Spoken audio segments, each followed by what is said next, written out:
So basically, like you said, as a professional, you want your career to be hampered by race, man.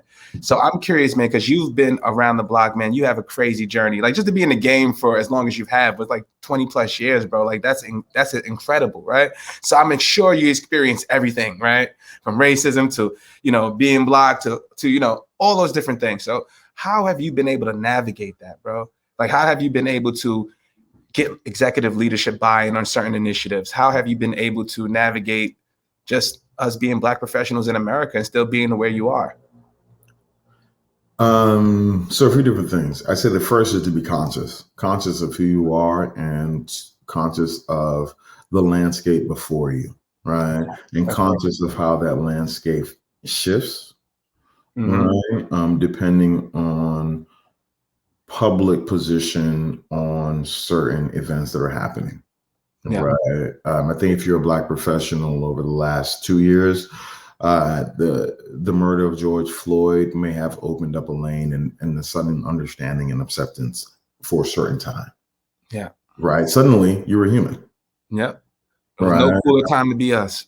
Yeah. I mean, it's unfortunate, but as a Black person who's been working in the space for over 20 years, it was very easy to see the shift that had been caused by such a tragic event. Right. So I'll say that first and foremost. Sure. The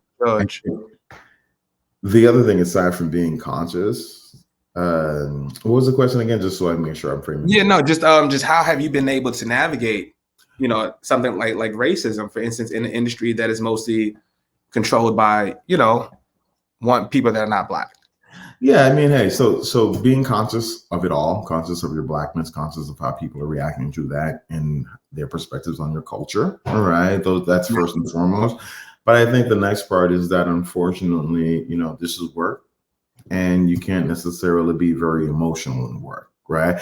Yeah. Now, let's not confuse not being emotional with not being empathetic, right?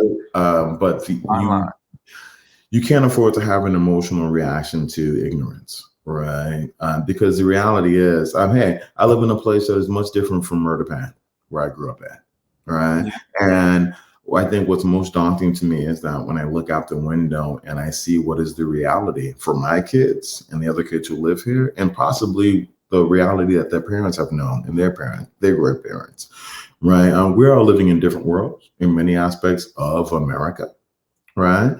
And I think, I've got the luxury of noticing that now and preparing my children for that, so I can inform them of my perspective along with the one that they live now, which is shared by many people who they might find themselves alongside in the office.